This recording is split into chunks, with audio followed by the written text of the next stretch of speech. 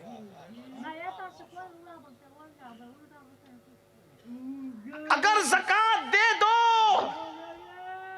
اللہ کے رسول نے ضمانت لی ہے, نہ آگ لگے گی مال کو, نہ پانی میں ڈوبے گا مال, نہ چوری ہوگا, نہ کوئی لے کے بھاگے گا, بلکہ یہاں تک فرمایا جو اپنی پوری زکوٰۃ دے دیتا ہے اس کا مال اللہ کے قلعے میں محفوظ ہو جاتا ہے. ارے جب اپنی تجوری سے کوئی لے کے نہیں جا سکتا تو اللہ کے قلعے سے کوئی لے کے کیسے جا سکتا ہے؟ اگر مسلمان اپنے مال کی حفاظت چاہتے ہیں, سود سے بچو, زکوٰۃ دل کھول کر کے دو, اللہ تمہارے مال کی یہاں بھی حفاظت کرے گا اور وہاں بھی حفاظت کرے گا. عثمان غنی چلے گئے, عثمان غنی کا مال ابھی تک دنیا میں موجود ہے. مدینہ منورہ کی عمارتیں جا کے دیکھو جو عثمان غنی نے وقف کی ہے, ابھی بھی عثمان غنی گئے, لیکن غنی کا مال کہ عثمان غنی کا مال، قارون کا مال اس کے ساتھ زمین میں دھس گیا، لیکن اللہ کے لیے جو سخاوت کرتا تھا اس کا مال آج بھی دنیا میں موجود ہے۔ تو بہرحال لوگ عجیب عجیب ہیلے سے سود کو اپنے اوپر حلال کر رہے ہیں، سود حلال کر رہے ہیں، اور کیا کیا حلال کر رہے ہیں، اب پتہ نہیں کیا کریں گے۔ بس ہمارا کام تو کہیں، اللہ جنگ کا اعلان کر رہا ہے۔ تو قرآن میں یہ واقعہ موجود ہے، احادیث میں بھی موجود ہے، جس کو میں اپنے الفاظ کے جامع میں پیش کر رہا ہوں۔ انہوں نے جب تیرتے دیکھا سطح سمندر پہ مچھلیاں، منہ میں پانی آ گیا، تو انہوں نے ہیلا کیا۔ کیا ہیلا کیا؟ انہوں نے نہر کھودی، گٹر جس کو کہتے ہیں، نالی، اور نالی کھود کر کے بہت بڑا گڈھا کر لیا، اور اس میں انہوں نے تختے سنیچر کا دن آتا تو وہ کھول دیتے، تو سطح سمندر پر دریا پہ جو مچھلیاں تیرتی وہ اس نالی کے ذریعے سے آتی اور گڈھے میں پھنس جاتی، اور وہ دروازہ بند کر دیتے۔ تو جال میں پھنساؤ یا گڈھے میں پھنساؤ، بات تو ایک ہی ہے نا، لیکن دل کو بہلانے کے لیے غالب یہ خیال اچھا ہے۔ اس خیر سے اس وقت تو غالب نہ تھے، لیکن غالب نے تو بات کر دی نا، دل کو بہلانے کے لیے غالب یہ خیال اچھا ہے، انہوں نے یہ کیا۔ اب اس میں 3 گروپ بن گئے، جیسے ہمارے یہاں بھی، ہمارے یہاں تو 3 گروپ بنتے ہی نہیں ہے، لوگ تو کہتے ہیں یہ گروپ کچھ نہیں ہے، میں کہہ رہا ہوں قرآن کہہ رہا ہے 3 گروپ بن گئے، تفسیر اٹھا کر دیکھو، بہت بہت دھیان سے سننے کی بات ہے۔ آپ کہیں گے شادی کے عنوان پہ، غریب نواز کے عنوان پہ کہ یہ کیا لے کر بیٹھ گئے، میں اتنا عرض کرنا چاہتا ہوں، برا لگے تو معاف کرنا، ڈاکٹر نہ اپنی پسند کی دوا دیتا ہے نہ مریض کی پسند کی دوا دیتا ہے، ڈاکٹر کا کام ہے جو مریض کی ضرورت ہے اس کے مطابق دوا دے۔ ہم لوگوں کا کام ڈاکٹر کا ہے۔ آپ اپنی پسند کی فرمائش نعت خوانی میں کر سکتے ہیں، غزل خوانی میں کر سکتے ہیں، لیکن ہم جو حالات دیکھیں گے اس پر بولیں گے۔ اگر اپنی پسند کی بلوانا ہے تو پھر کوئی اور خطیب تلاش کر لو، آپ کیا بہت ملیں گے، لیکن اگر اللہ کی پسند کی بلوانا ہے تو پھر خدمت کے لیے ہم حاضر ہیں۔ آپ برا نہیں مانیے گا اس کو۔ ان لوگوں نے ہیلا کیا اور بنی اسرائیل میں 3 گروپ ہو گئے۔ نمبر 1 وہ گروپ جو شکار کرتا تھا، نمبر 2 وہ گروپ جو شکار نہیں کرتا تھا، اور شکار نہیں کرتا تھا مگر شکار کرنے والوں کو کہتا تھا مت کرو، اللہ کی حدوں سے کھیل نہ کھیلو، اللہ رب العزت کی حدوں کا مذاق نہ اڑاؤ، اللہ کی حدوں کو مت توڑو، اور اگر تم نے یہ نہیں مانا ہماری بات، تم الگ، ہم تمہارا بائیکاٹ کرتے ہیں۔ اور بیچ کا دوسرا گروہ تھا جس کو ہم اپنی زبان میں سمجھانے کے لیے صلح کلی کہہ دیں، وہ شکار تو نہیں کرتا تھا لیکن وہ ان سے بھی رشتہ رکھتا تھا، ہم منع نہیں کریں گے، اچھے بن کے رہیں گے، منع نہیں کریں گے، حق نہیں بولیں گے، ہم گناہ بھی نہیں کریں گے اور گنہگاروں کا بائیکاٹ بھی نہیں کریں گے، ان سے بچیں گے بھی نہیں، ملتے رہیں گے، جلتے رہیں گے، منہ چاٹتے رہیں گے، یعنی کہ خدا ناراض ہوتا ہے تو ہوتا رہے، بندے ناراض نہیں ہونے چاہیے۔ تو وہ جو تیسرا گروپ تھا نا جس نے یہ کہا تھا اگر تم شکار کرنا بند نہیں کرو گے تو تم الگ ہم الگ، تمہارا بائیکاٹ، نہ تمہاری شادیوں میں ہم شریک ہوں گے، نہ تمہاری میتوں میں شریک ہوں گے، نہ تمہاری بیماریوں میں آئیں گے جائیں گے۔ یہ بات لوگوں کو بڑی کڑوی لگتی ہے، یہ مولوی لوگ تو نفرت کی بات کرتے، مولوی نہیں، یہ مولا بات کر رہا ہے قرآن میں کہ اس گروپ نے فرمایا ہم تمہارے ساتھ نہ اٹھیں گے نہ بیٹھیں گے، تفسیر اٹھا کر کے دیکھ لو، نہ کھائیں گے نہ پیئیں گے، اگر اللہ کی حدوں کو پامال کرتے ہو تم سے ہمارا کوئی گروپ تھا وہ صلح کلی جس کو ہم کہیں، یعنی سب کو لے کے چلو، سب کو لے کے چلو، سب کے ساتھ رہو، سب کا ساتھ نبھاؤ۔ ان سے بھی اس گروپ نے کہہ دیا اگر تم ان سے تعلق رکھتے ہو، تم تو شکار نہیں کرتے لیکن اگر تم ان سے تعلق رکھتے ہو تو ہمارا تم سے بھی کوئی تعلق نہیں، تم بھی ادھر ہی چلے جاؤ۔ اور اس گروپ نے کیا کیا، ایک دیوار بنا دی، جاؤ تم دونوں الگ رہو، ادھر ہی رہو، جاؤ، ہمیں تمہاری ضرورت نہیں ہے۔ جس کی مدد اللہ کرے اسے کسی کی ضرورت نہیں ہے۔ وَمَن يَتَوَكَّلْ عَلَى اللَّهِ فَهُوَ حَسْبُهُ، جو اللہ پر توکل کرے اللہ اس کے لیے کافی ہے۔ وَمَن يَتَوَكَّلْ عَلَى اللَّهِ فَهُوَ حَسْبُهُ، جو اللہ پر بھروسہ کرے اللہ اس کے لیے کافی۔ اور یاد رکھنا جس پر اللہ کی مدد آ جائے پھر ابابیل بھی ہاتھیوں کو ختم کرنے کے لیے کافی ہو جاتی ہے۔ اللہ کی مدد ہے،